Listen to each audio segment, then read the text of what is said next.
Assalamualaikum warahmatullahi wabarakatuh. Alhamdulillah, alhamdulillahirabbil alamin. Wa bihi nasta'inu ala umuri dunya waddin. Wassalatu wassalamu ala asyrafil anbiya'i wal mursalin Sayyidina Muhammadin wa ala alihi wa sahbihi ajma'in.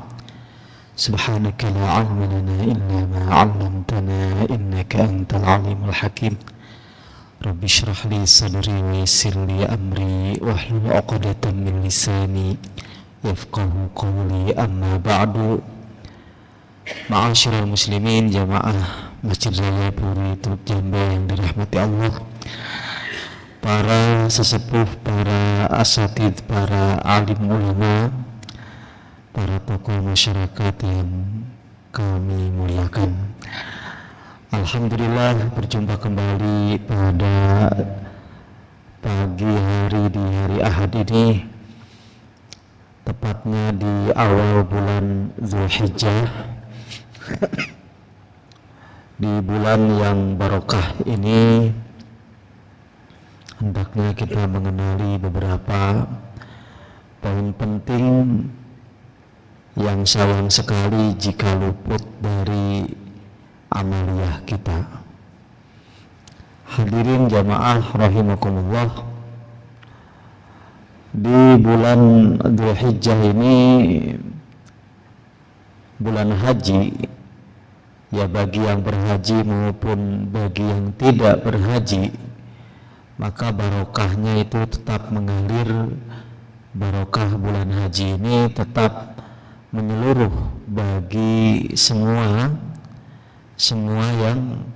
yang ada di dunia ini, bagi semua kaum muslimin.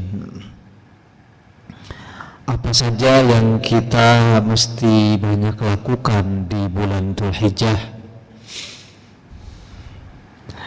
Di antaranya, ma'asyiral muslimin rahimakumullah, di antara amalan yaitu saum, ya.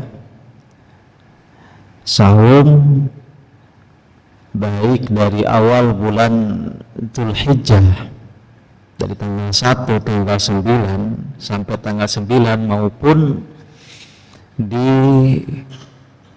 dua terakhir yaitu 8, 9, atau paling tidak di akhirnya yaitu tanggal 9. 10 Dzulhijjah.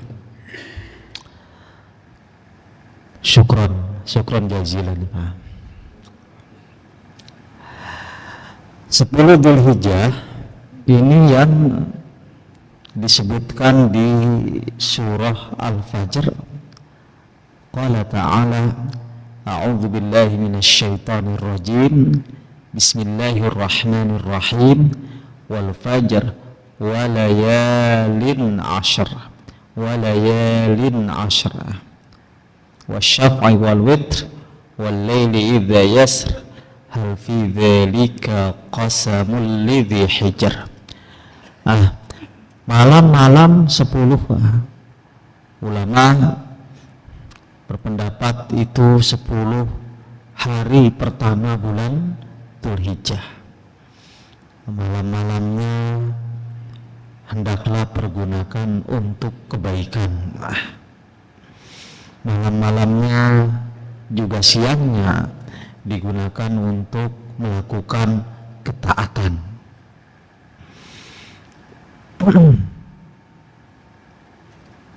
Mengenai keutamaan saum di bulan Dzulhijjah, dalam saumut tatawwu', puasa sunnah, terbagi pada 3, ya. Ada puasa sunnah ma yatakarraru bitakarruris sinin, berulang-ulang seiring dengan pergantian tahun. Jadi puasa sunnah ada yang tahunan, ada yang kedua yaitu ma yatakarraru bitaqarruris syuhur. Tiap bulan ada puasa sunnahnya. Dan yang ketiga ma yatakarraru bitaqarruril asabi'. Yang puasa sunnah itu selalu ada tiap pekan. Sebagaimana kita tahu tiap minggu itu apa? Tiap pekan itu Senin, Kamis ya. Kalau tiap bulan seperti Ayyamul Bid. Ayyamul Bid ini hari 13, 14 dan juga 15 min kulli syahrin qamari, di setiap perhitungan bulan Hijriyah.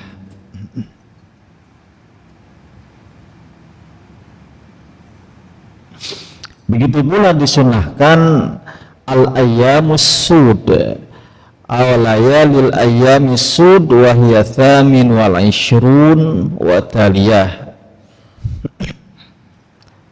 Begitu pula di akhir bulan, 3 hari awal bulan, 3 hari akhir bulan, 1, 2, 3 atau 28, 29, 30. Itu namanya ayyamus sud. Ayyamus sud artinya hari-hari yang malamnya gelap gulita. Karena hilalnya, namanya juga hilal, itu kan sedikit cahayanya, malamnya gelap. Ada ayyamul bid, ayyamul layalil bid, hari-hari yang malamnya itu putih, tidak gelap tapi putih, sebab purnama, bulan cahayanya purnama. 14, 13, 14, 15 itu ayyamul bid. 1, 2, 3 itu ayyamus sud. Juga 28, 29, 30 pun ayyamus sud namanya. Tiap bulan disunahkan 3 hari awal, 3 hari akhir, 3 hari tengah. Itu yang sunnahnya saum dilakukan tiap bulan. Tiap minggu apa? Senin, Kamis. Kalau Jumat saja makruh, kecuali disambung Kamis dengan Jumat atau Jumat dengan Sabtu. Nah, itu yang bulanan. Lalu ma yatakarraru bitakarruris sinin wa huwa shaumu yaumi arafah li ghairil haji wa ghairil musafir wa ashri dzil hijjati wa asyura wa tasu'a. Lil khabari sahih fi yaumi arafata siyamu yaumi arafata ahtasibu ala Allah ayyukaffira sanata allati qablahu was sanata allati ba'dah. Yang tahunan adanya cuma tahunan, setahun sekali, yaitu sunnah puasa sunnah Arafah.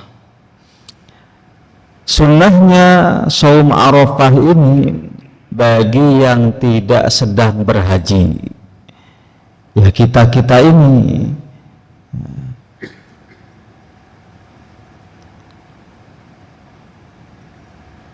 Adapun yang sedang wukuf di Arafah tidak disarankan untuk saum. Ada yang mengatakan makruh, ada yang mengatakan khilaful aula, ada yang mengatakan mubah, ada yang mengatakan tetap ya sunnah. Beda-beda para ulama.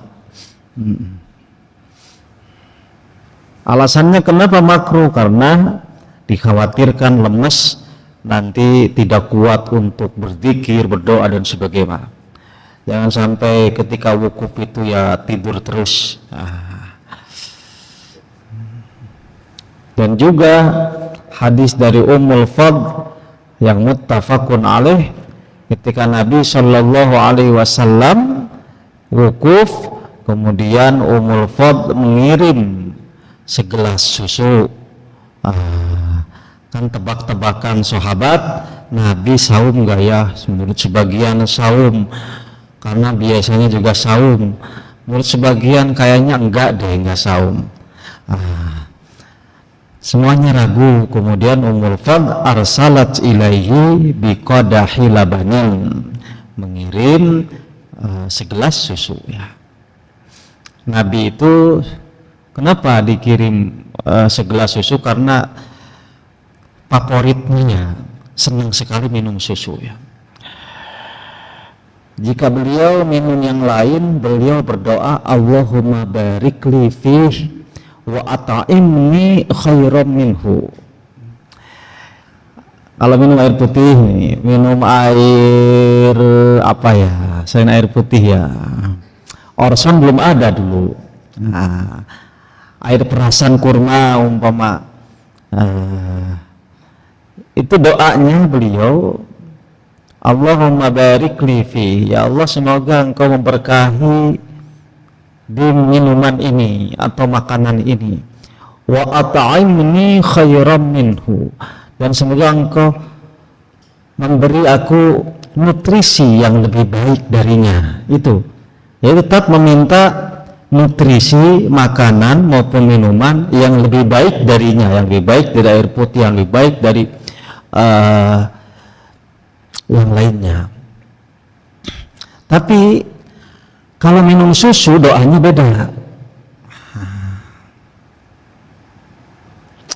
Nabi itu kalau minum susu doanya Allahumma barik li fihi wa zidni minhu. Ya Allah semoga engkau memberkati dalam minuman ini untukku, wazidni, dan tambahlah minhu, dari itu laban. Seakan-akan di doa tersebut Nabi tidak meminta nutrisi yang lebih dari itu. Beda ketika disuguhi minuman yang lain. Ini para ulama menyimpulkan Nabi sangat menyukai minuman tersebut, air susu, dan ketika berdoa, doanya khusus, tidak meminta yang lebih darinya, tetapi meminta tambahan dari itu.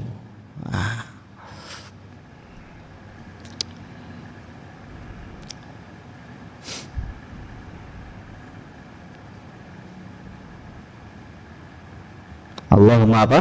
Barik li fih wa at'imni khairan min. Kalau yang lain, kalau susu, Allahumma barik li fih wa zidni minhu. Ibaratnya kalau dikasih air teh, minta apa? Minta gula, ada yang kurang. Kurang apa? Kurang gula. Kalau dikasih susu, nggak kurang apa-apa, kurang banyak. Makanya minta ditambah.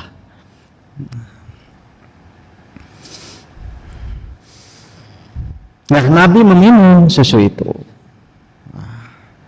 Di sini menunjukkan bahwa beliau ketika haji itu ya tidak saum Arafah ya.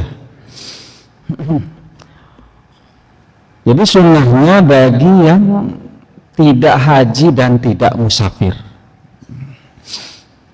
Wa asyri dzulhijjati, dan 10 Dzulhijjah, maksudnya dari awal sampai 9 semuanya. Karena kalau tanggal 10-nya itu justru haram ya.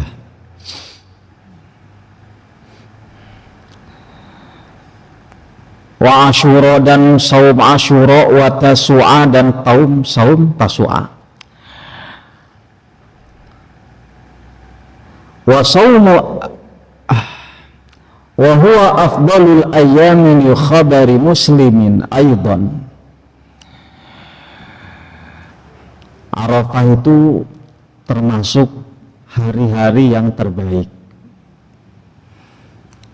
Dalam hadis riwayat Imam Muslim disebutkan sabda Nabi sallallahu alaihi wasallam, "Ma min yaumin aktsara min ayyat taqallahu fihi minan nar min yaumi Arafata." Tidak ada satupun hari aktsaru yang lebih banyak ayyatiqallahu fih, Allah membebaskan di hari tersebut minan nar, dari neraka, min yaumi Arafata, daripada hari Arafah. Jadi banyak sekali ampunan diturunkan pada hari Arafah. Wa shaumu ayyami dzil hijjati li hadits Ibnu Abbas, dan saum di Dzulhijjah secara keseluruhan, baik 1, 2, 3, 4, 5, 6, 7, 8 secara keseluruhan, 9 sudah jelas. Ada hadis dari sahabat Ibnu Abbas radhiyallahu an, ini riwayat Imam Bukhari,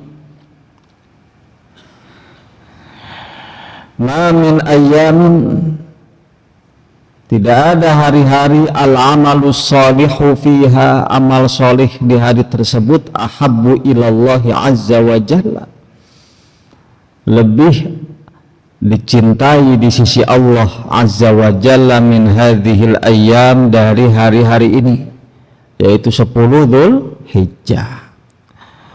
Qalu, sahabat bertanya, ya Rasulullah, wahai Rasulullah, walal jihadu fi sabilillah, bahkan tidak pula jihad fi sabilillah. Qala walal jihadu fi sabilillah, jihad fi sabilillah tidak mengalahkan besarnya pahala amal soleh di awal Dzulhijjah ini.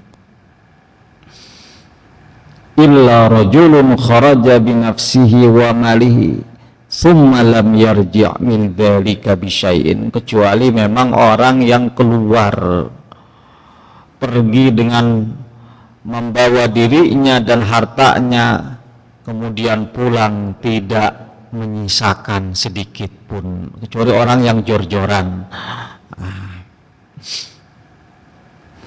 Hadirin ma'asyiral muslimin, adapun shaumut tarwiyah di 8 Dzulhijjah itu masuk pada al-amalus sholih fiha ahabbu ilallahi azza wa jalla, di tanggal 8, juga tanggal-tanggal sebelumnya. Nah ini penting untuk dicatat bahwa baik Arafah maupun Tarwiyah, sunnah saum yang datangnya hanya setahun sekali, atau sunnah-sunnah yang sifatnya tahunan. Wa saumu tasu'a wa asyura lil khabaris sahihi siyamu yaumi asyura ahtasibu 'ala Allah ayyukaffira sanatal lati qablah. Nah, adapun saum Asyura menghapus setahun yang lalu. Saum Arafah menghapus setahun yang lewat dan setahun yang akan datang. Saum Arafah itu. Dalam hadisnya, siyamu yaumi Arafata ahtasibu 'ala Allahi ayyukaffiras sanah ayyukaffiras sanatallati qablahu wassanatallati ba'dahu. Berdasarkan hadis yang sahih bahwa saum Arafah, aku berharap kepada Allah, kata Nabi sallallahu alaihi wasallam, ayyukaffiras sanatallati qablahu, saum Arafah menghapus dosa setahun yang lalu, wassanatallati ba'dah, dan dosa setahun yang setelahnya atau yang akan datang. Rawahu Muslim, diriwayatkan oleh Imam Muslim. Itu Arafah. Adapun Asyura menghapuskan setahun yang lalu saja. Arafah setahun yang lalu, setahun yang akan datang. Fadilahnya kafarat untuk 2 tahun saum Arafah itu. Asyura kafarat untuk satu tahun. Adapun Tasu'a, yaitu 9 Muharram, permulaan atau mengawali sebelum Asyura, ini annahu sallallahu alaihi wasallam qala la in ishtu ila qabilin la asumanna tasi'a, famata qablahu sallallahu alaihi wasallam. Yang tanggal 9 Muharram memang Nabi tidak pernah mencontohkannya. Nabi tidak sempat mempuasainya, tetapi pernah berniat atau mencita-citakannya. Ketika Nabi pernah bersabda, andai aku hidup sampai tahun depan, andai aku masih ada umur ila qabilin sampai tahun depan, la asuman tasi'a, niscaya aku akan mempuasai tanggal 9-nya dari bulan Muharram. Famata, kemudian Nabi wafat qablahu, sebelum Nabi memasuki Muharram tahun berikutnya. Ini walaupun Nabi tidak sempat, tetap hukumnya sunnah karena Nabi sudah mencita-citakannya. Nah, Dzulhijjah maupun Muharram ini bergandengan atau berdampingannya, sehingga penting untuk dicatat. Setelah selesai Dzulhijjah itu masuk bulan Muharram. Ma'asyiral muslimin rahimakumullah. Jadi beramal baiklah dari sekarang awal-awal, kemudian tanggal 8 Tarwiyah, tanggal 9 puasa Arafah, 8 Tarwiyah, tanggal 9 puasa Arafah, tanggal 10-nya sholat Idul Adha. Setelah Idul Adha maka berkurban. Kurban bagi yang mampu, kurban bagi yang memiliki keluasan rezeki. Saya rezekinya pas-pasan, cuma ada untuk setoran mobil. Waduh, cuma harganya sekali setor aja itu. Sekali kurban setahun sekali kan cuma sekali setor aja. Setor sebulan 4 juta, 5 juta. Ini kan untuk tahunan. Jadi kan bisa digeser dulu itu, bisa digeser dulu. Kurban juga sama. Bahkan kurban ini waktunya 10, 11, 12, 13. Untuk kurban itu sendiri bisa sapi, bisa domba, bisa kambing, bisa kerbau, bisa unta. Teknis di kita berlaku ta'awun. Apa itu ta'awun? Saling membantu. Saling membantu dengan kongsi, berserikat. Panitia-panitia di masjid yang mendistribusikan dan juga yang apa, yang mengurus itu rata-rata mengkoordinir ya sapi ya. Kalau kambing itu jarang. Kenapa? Karena butuh koordinasi yang baik dan timbangannya itu terukur. Di Arab sana tidak ada panitia-panitia. Mau kurban ambil, beli sendiri, nyembelih di depan rumah. Nyembelih di depan rumah. Mau itu sapi, mau itu kambing. Sampai darah itu ya di gang-gang itu ya darah itu biasa. Ketika kami di Mesir itu ya di depan rumah masing-masing, enggak di apa koordinir masjid itu enggak. Gang-gang itu biasa. Jadi karena sudah muncul kesadaran tanpa harus dikoordinir, dan mesti ada itu, mesti ada. Nah di kita masjid-masjid rata-rata mengkoordinir, dan yang dikoordinir rata-rata sapi, karena terukur dan butuh orang-orang sekian dan sekian.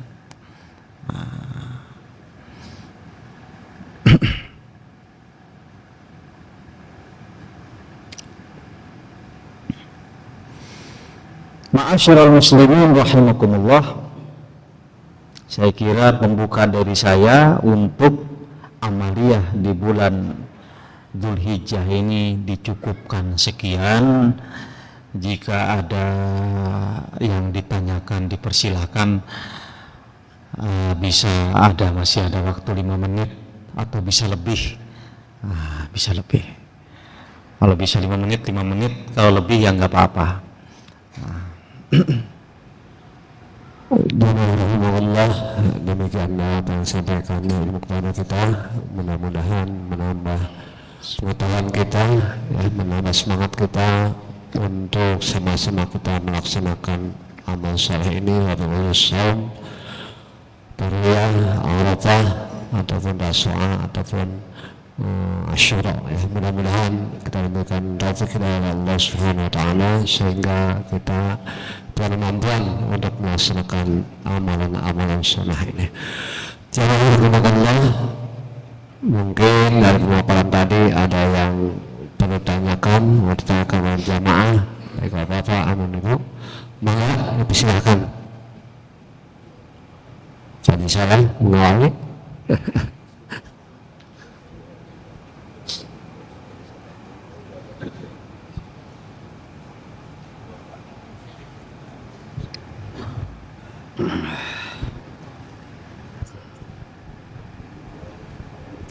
Assalamualaikum warahmatullahi wabarakatuh. Terima kasih atas kesempatannya. Saya menanyakan masalah puasa sunnah Arafah. Itu dilakukan pada saat yang berhaji wukuf di Arafah, sementara kita yang tidak berhaji disunahkan berpuasa. Nah, menurut informasi yang saya dengar bahwa ada perbedaan waktu antara Arab Saudi dengan Indonesia. Arab Saudi akan melaksanakan Idul Adha pada tanggal 16 Juni. Sementara di kita di Indonesia menurut informasi dari Kementerian Agama tanggal 17 Juni. Nah, mengenai puasa Arafah tadi disebutkan pada saat haji atau wukuf di Arafah. Itu kita disunahkan berpuasa bagi yang tidak berhaji. Nah, bagaimana kita puasa di sini sementara di Arab Saudi udah melaksanakan sholat Idul Adha? Ini bagaimana sebaiknya kita, Pak Ustaz, menurut yang seharusnya? Terima kasih. Assalamualaikum warahmatullahi wabarakatuh. Waalaikumsalam warahmatullahi wabarakatuh. Mungkin ada lagi? Kayaknya lagi soleh nih. Ada unek-unek.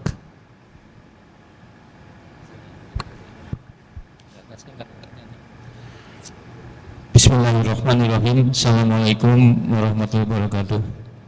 Waalaikumsalam. Pertanyaan saya ringan, Pak Ustadz. Kalau kita ingin berkurban, itu kan kurbannya tidak boleh cacat. Bagaimana kalau kita lihat di televisi maupun di medsos, itu sapi kupingnya ditindik, ada tanda. Itu bagaimana, apakah itu juga bilang cacat atau tidak, sah atau tidak? Terima kasih. Assalamualaikum warahmatullahi wabarakatuh. Oke, ada lagi Pak? Mungkin dari Ibu, mana Bu? Yang tanyakan?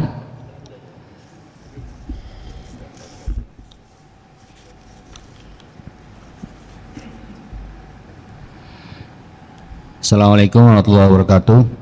Waalaikumsalam. Terkait penyembelihan hewan kurban, Ustaz, apakah ada tata cara khusus yang yang sangat dianjurkan oleh syariat, ataukah yang penting bahwa ya udah niat disembelih? Kan banyak di sini yang kita sudah menyediakan, panitia udah ada juru sembelihnya kan, tapi ada juga yang pengen sendiri gitu ya, pengen nyembelih sendiri. Nah, aturan penyembelihan yang bagaimanakah yang disyariatkan gitu? Apakah ada tata cara khusus sehingga hewan kurbannya itu layak sesuai syariat gitu? Sekian dari saya, terima kasih. Oke, ada lagi sebelah kanan saya.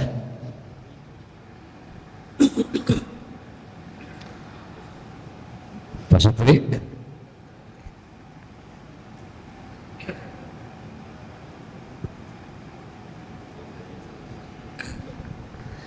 Terima kasih Pak Haji.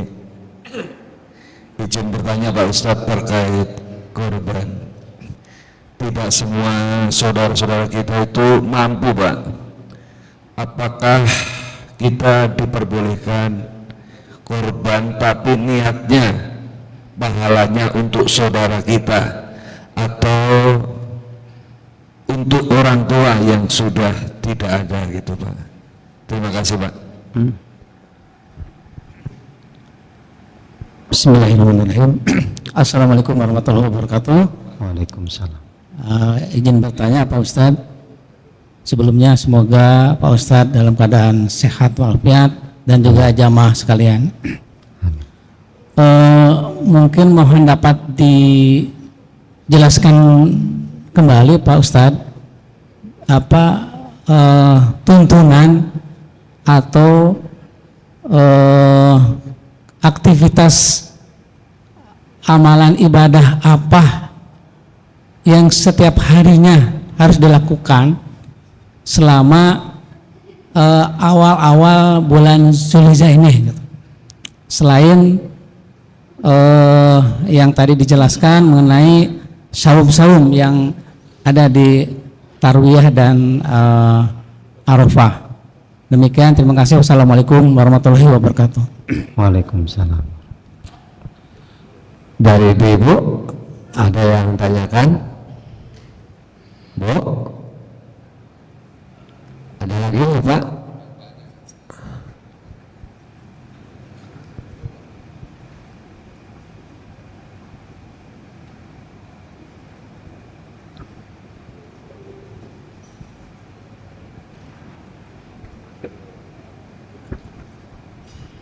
Assalamualaikum warahmatullahi wabarakatuh. Waalaikumsalam. Pak Ustaz, dina masalah potong-potong gitu ya, kalau potong rambut atau potong kuku itu ya dari pertama Dzulhijjah sampai terakhir atau gimana? Haram potong-potong kuku atau rambut katanya? Atau yang kurban atau yang nggak kurban gitu Ustaz? Mohon dijelaskan. Haram potong kuku haram, rambut haram. Minta penjelasan Pak Ustaz. Maaf. Assalamualaikum warahmatullahi wabarakatuh. Waalaikumsalam. Ada lagi apa? Baik, untuk sementara ya Pak Ustaz. Baik. Untuk ini ya, untuk yang perbedaan tahun ini beda lagi ya? Beda ya? Beda lagi tahun ini, beda lagi. Kemarin juga beda ya. Nah, bagi yang ngikuti pemerintah ya, kalau yang tidak ngikut ya itu sudah nggak usah dibahas ya, karena memang sama ya. Oh, tarawihnya sama, Arafahnya sama, waktunya dengan Saudi tentunya. Tapi ini bagi yang ikut pemerintah, tidak usah ragu-ragu jika memang mau mengikuti kalender atau penanggalan 1 Hijriah menurut Ru'yatul Hilal dari Kementerian Agama. Kenapa? Karena terkait dengan waktu 9 Araf, 9 Dzul Hijjah itulah saum Arafah ya. Dan 8 Dzul Hijjah itu tarwiyah, 10 Dzul Hijjah Idul Adha. Sebagaimana sholat Idul Adha di tanggal 10 versi kita tidak ragu-ragu, begitu pula tidak ragu-ragu dengan saum-saum yang dilakukan 1 hari sebelumnya, yaitu Arafah. Ini sesuai dengan majelis fatwa dari Saudi Arabia itu sendiri, bagaimana Syekh Utsaimin maupun Ibnu bin Baz juga mengatakan demikian, bahwa saum berkaitan dengan penanggalan, tidak berkaitan dengan adanya wukuf atau tidak. Karena seandainya wukuf itu pun tidak ada, umpama karena alasan keamanan, tidak ada haji, umpama alasan peperangan dan sebagainya, tetap puasa Arafah itu disunahkan tiap tanggal 9. Jadi acuannya pada tanggal, dan tanggal itu sesuai tempat di mana kita berada. Sebetulnya tahun kemarin pertemuan bulan lalu itu sudah saya jelaskan ini, cuma Pak Hajinya lagi di Amerika ya itu. Iya, lagi di Amerika kan. Nggak tahu, harusnya itu kan live streaming, sebetulnya itu bisa loh ditonton di Amerika. Baru pulang dari Amerika beliau. Itu pertama, tidak berkaitan dengan wukufnya orang-orang yang berhaji, tapi berkaitan dengan tanggal 9 Arafah, 9 Dzulhijjah. Dan tanggal 9 Dzulhijjah itu sesuai dengan tempat, sesuai dengan hilal yang dilihat di tempat yang tentunya berbeda-beda. Begitu menurut keputusan dari Majelis Fatwa Saudi Arabia sendiri, begitu. Yang kedua, Nabi Shallallahu Alaihi Wasallam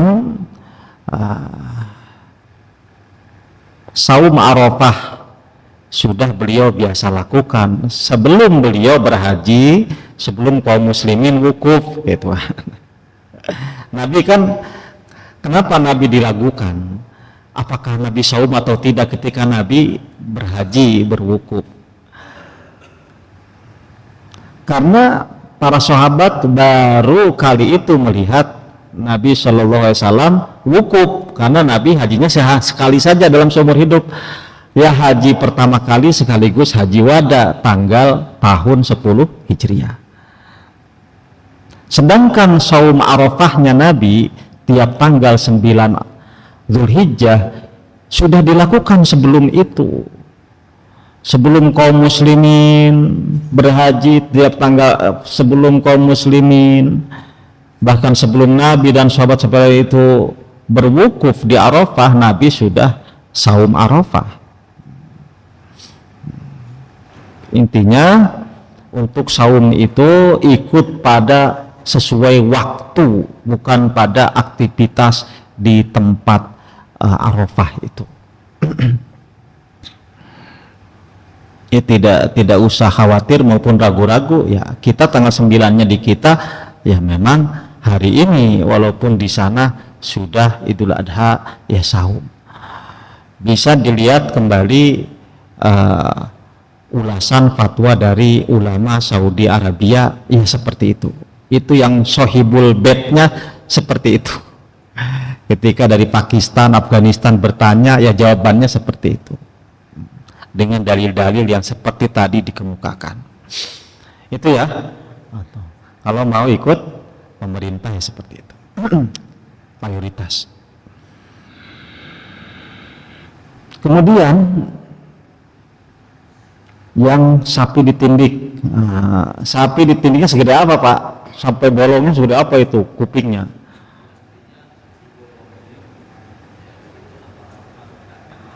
Oh tidak, kalau cuma dibolongin tidak, ya. Kalau cuma dibolongin tidak. 4 itu yang tidak sah. Al-aura al-bayyin, sapi buta, jelas butanya. Kemudian sapi sakit lagi muyung gitu, lagi demam, kena DBD, dijadiin kurban, itu enggak sah. Sapi gila itu apalagi enggak sah. Kemudian sapi yang kurus sekali atau domba yang kurus sekali sampai tulang-tulangnya pun atau sumsumnya itu keropos, nah itu apalagi. Kalau soal tanduknya pecah, kupingnya rada rawing dan sebagainya, itu tetap sah. Walaupun sempurnanya ya tanduknya yang tidak patah. Tapi kalaupun karena insiden dan sebagainya di jalan kemudian ada lecet-lecet, tidak menjadi aib yang dianggap tidak sah dikurbankan. Aib hanya aib yang sifatnya kecil, kurang sempurna saja, tapi sah, tetap sah. Kalau dengan yang disebut tadi baru tidak sah. Sapi buta, sapi gila, sapi sakit meskipun gemuk tapi sakit, kena DBD, malaria sapinya, atau yang kurus sekali. Cuma udah disembelih cuma tulang sama sama gaji sama kulit, ya apa yang mau dirasa sapi kayak gitu.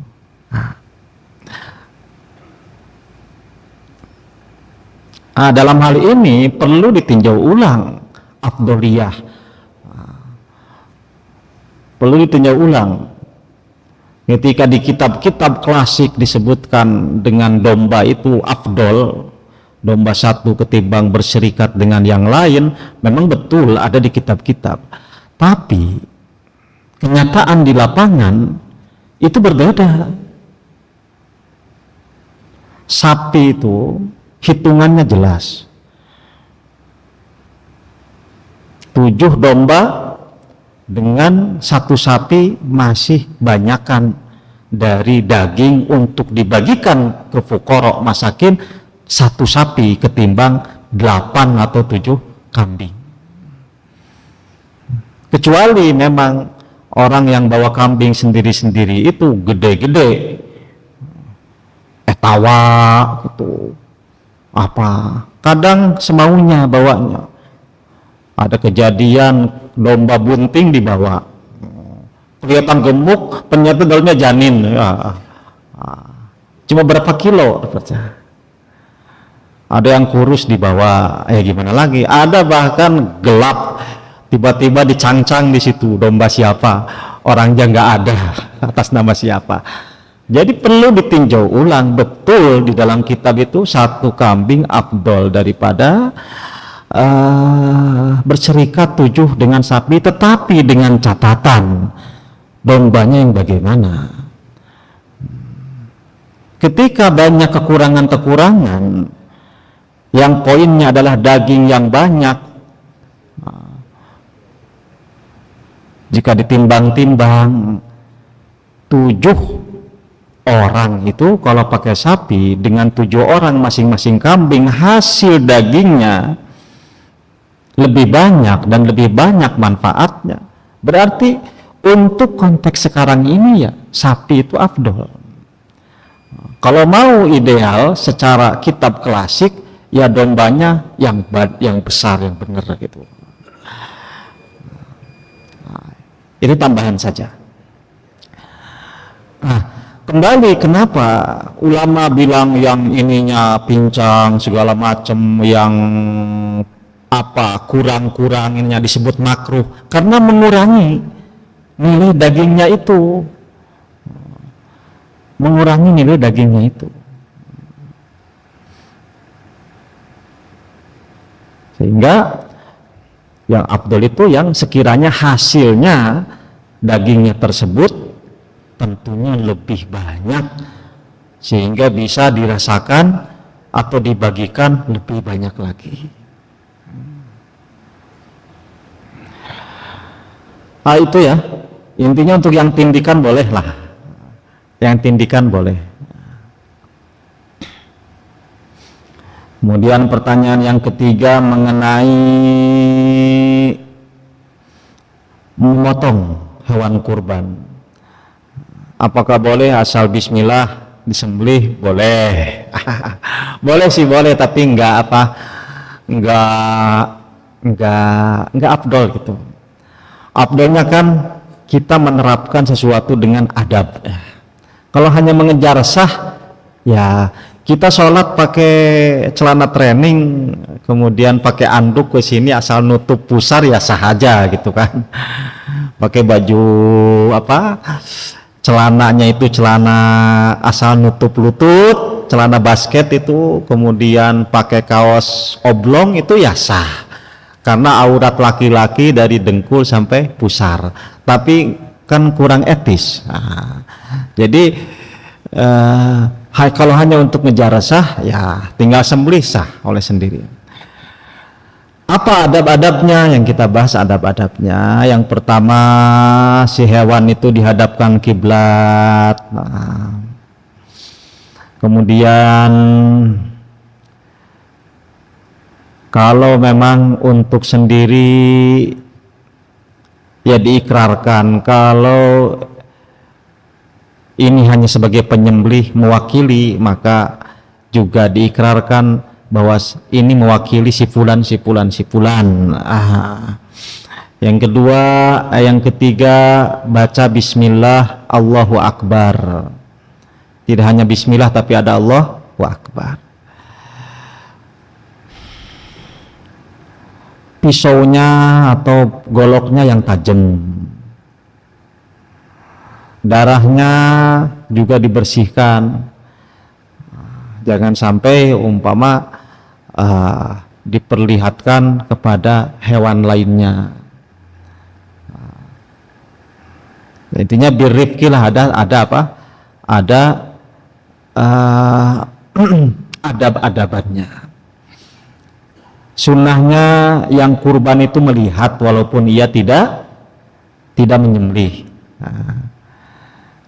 Dan ini di sini sudah berlaku kan. Dikasih tahu jadwalnya, kemudian disuruh hadir, itu tuh sapimu itu. Disebutkan dan sebagainya. Didoakan agar diterima. Ya itulah adab-adabnya ada. Kalau sekedar sah, ya sah. Nyembelih sendiri niat saya kurban, bismillah Allahu Akbar, sah. Tapi upayakan dengan adab-adabnya. Oleh karena itu, bagi yang tidak memiliki kepiawaian menyembelih, jangan nyembelih sendiri. Lebih baik dikuasakan, diwakilkan pada ahlinya. Jangan sampai udah beli mahal-mahal, nyembelih kayak bener, padahal setelah dikira selesai, sapinya bangkit lagi. Cuma kesakitan aja, ini dikira udah selesai padahal uratnya belum putus gitu kan, ngamuk-ngamuk. Nah itu kan nggak boleh. Innallaha katabal ihsan ala kulli syai' fa idza dzabahtum fa ahsinu dzibhata. Allah mewajibkan berlaku ihsan atas setiap sesuatu. Jika engkau menyembelih, maka sembelihlah, perbaikilah sembelihanmu sebaik mungkin. Pisaunya, goloknya diasah, disebut sikin agar si korban yang dibunuh, yang disembelih itu tenang, Kan sikin itu artinya pisau. Dari apa? Dari sakana yaskunu, sakinah. Nggak aja mawadah, cuma sakinah. Kalau mawadah kan senang, ini sakinah, paling tidak tenang. Kalau disembelihnya dengan golok yang tumpul, itu gerabak-gerabak, tersiksa sekali, dan itu haram hukumnya. Kalau dengan yang tidak terasa, ini bikin si hewan itu tenang. Dan bacaan itu dijaharkan. Jika Bismillah, Allahu Akbar terdengar oleh hewan, itu pun menenangkan. Menenangkan.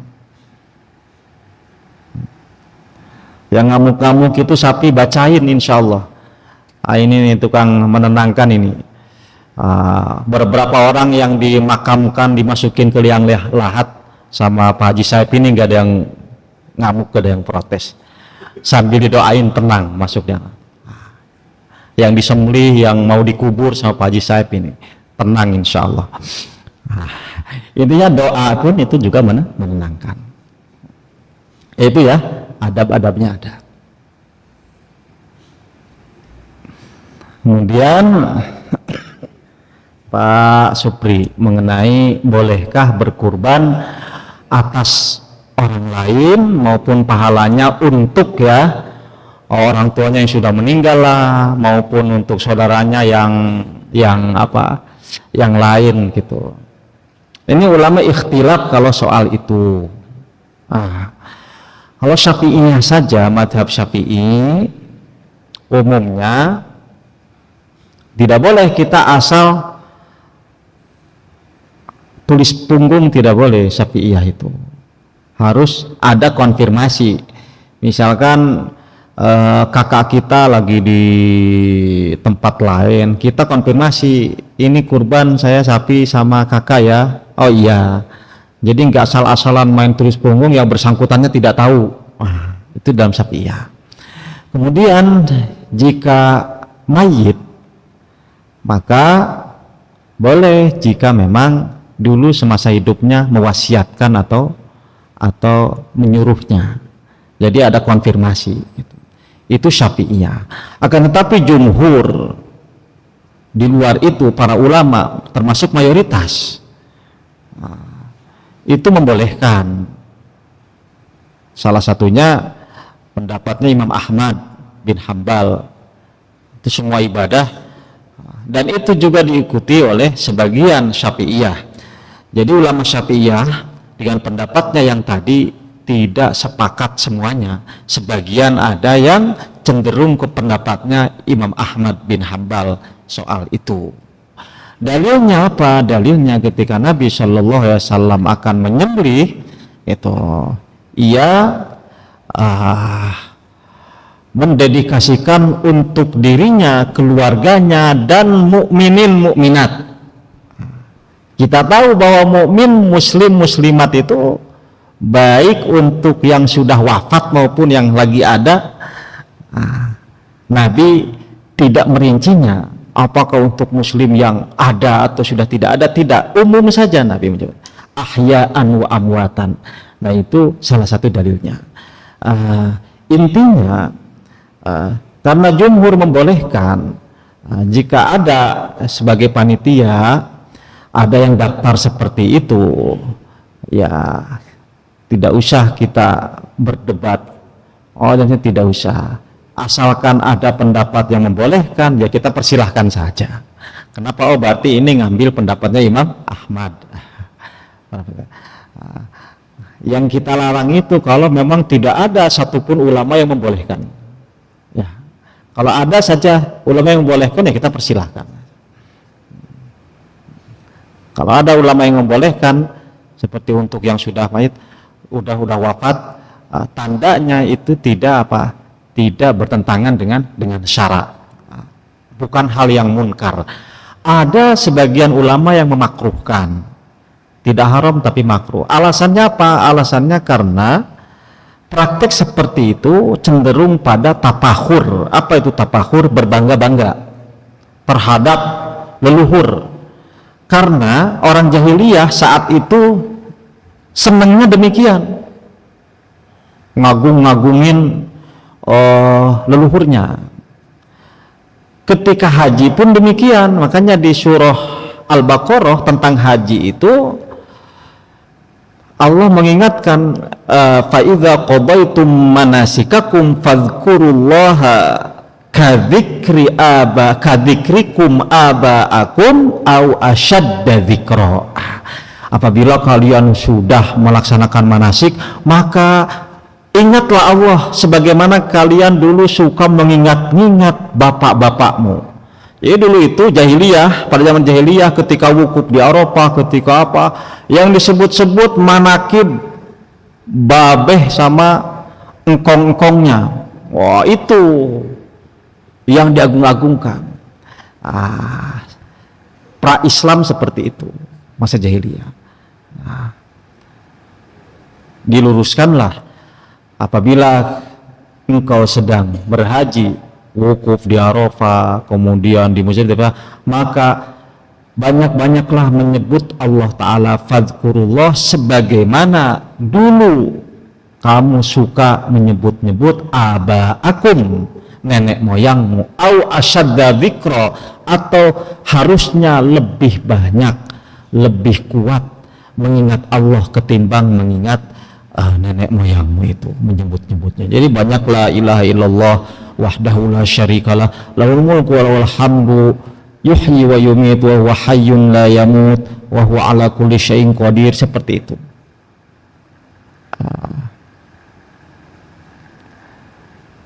Nah, yang dikhawatirkan seperti itu. Nah, jika ilat itu penyebab, apakah di antara yang daftar ke kita ini untuk orang tua yang sudah meninggal, apakah ada kesan atau unsur membanggakan orang tuanya di hadapan orang lain? Nih orang tua saya nih kurban nih, meskipun udah meninggal, oh tetap kurban.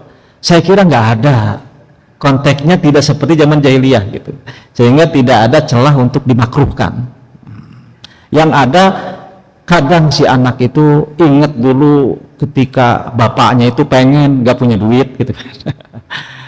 Atau dulu pernah nyuruh ke anaknya, pernah nyuruh daftarin tapi anaknya butuh duitnya dan sebagainya, ke yang lainkan gitu dan sebagainya, lebih pada birrul walidain. Nah, karena ada unsur-unsur yang positif, maka menjadi positif, tidak menjadi makruh.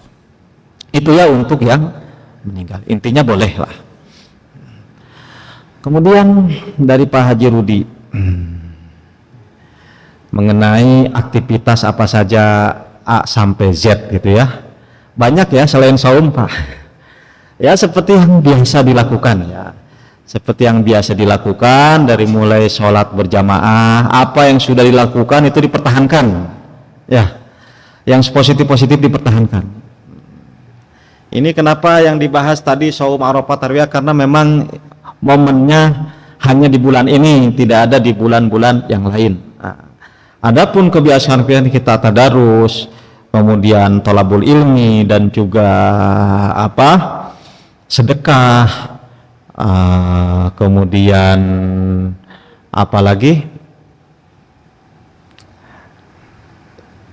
tapi di sebagian kampung Dzulhijjah itu musimnya menikah. Nggak tahu ini Pak Haji, ya mungkin ada yang mau menikah lagi gitu kan. Di sebagian itu menikah, ada yang tajdidun nikah itu ngalap berkah bulan Dzulhijjah, diperbaharui maksudnya, diperbaharui. Iya, sebagian tempat Dzulhijjah itu digunakan menikah. Ya intinya seperti itu Pak Haji. Yang sudah dilakukan kebaikan dipertahankan, dan yang momentumnya sesuai di bulan ini seperti saum-saum tadi dilakukan plus dengan kurbannya, karena hanya di 4 hari itu kurban disyariatkan, 10, 11, 12, 13. Dan kita kita ketahui bahwa di bulan ini dilipat gandakan pahalanya karena termasuk ashurul hurum. Kemudian yang terakhir tadi mengenai tadi bahasa Sunda yang nanyanya. Iya, bahasa Sunda nah. Ini bahasa Sunda, potong memotong katanya hukumnya yang mau kurban, apakah haram atau apa? Enggak haram. Jadi hadis itu indikasinya ke makruh saja. Jadi hadisnya dari Ummu Salamah, idza ra'aitum hilala syahri dzulhijjah wa arada ahadukum ayyudhiya falyumsik an sya'rihi wa azfarihi. Apabila melihat hilal Dzulhijjah kemudian salah seorang di antaramu melihat berniat untuk kurban, maka hendaklah menjaga rambut dan kukunya. Itu bukan haram tapi makruh. Tidak ada motong-motong haram kecuali larangan dalam ihram. Ketika kita ihram baik haji maupun umroh itu haram. Tidak boleh motong kuku, tidak boleh motong rambut. Itu pantangan ketika ihram. Motong-motong yang haram itu yang begituan. Yang kedua, motong yang haram itu motong tabungan. Itu haram itu. Motong tabungan apa? Tapera. Itu haram itu, udah jelas itu. Motong kuku, motong rambut enggak itu. Kalau motong tapera itu haram. Motong-motong yang begitu itu baru haram ya. Motong kuku mah ya. Gatal dan sebagainya. Apa ya nggak apa-apa. Orang sedang ihram, sedang haji sekalipun kalau ada darurat itu boleh. Famankana minkum maridun aw bihi adzam min ra'sihi fa fidyatun min siyamin aw sadaqatin aw nusukan. Itu ya. Paling tidak tanggal 10 Dzulhijjahnya. Sampai betul-betul hewan kurbannya dipotong, baru dipotong. Kalau Akang selalu menjaga penampilan, saya nggak mau gondrong-gondrong, mau nyukur sekarang, mau apa, pedikur apa namanya? Ya silahkan, nggak haram ya. Cuma makruh. Baik, ini 5 menit jadi setengah jam. Mohon maaf. Studio 2 udah siap? Alhamdulillah. Baik, terima kasih, kurang lebihnya mohon maaf. Subhanakallahumma wa bihamdika asyhadu an la ilaha illa anta astaghfiruka wa atubu ilaik. Wassalamualaikum warahmatullahi wabarakatuh. Waalaikumsalam warahmatullahi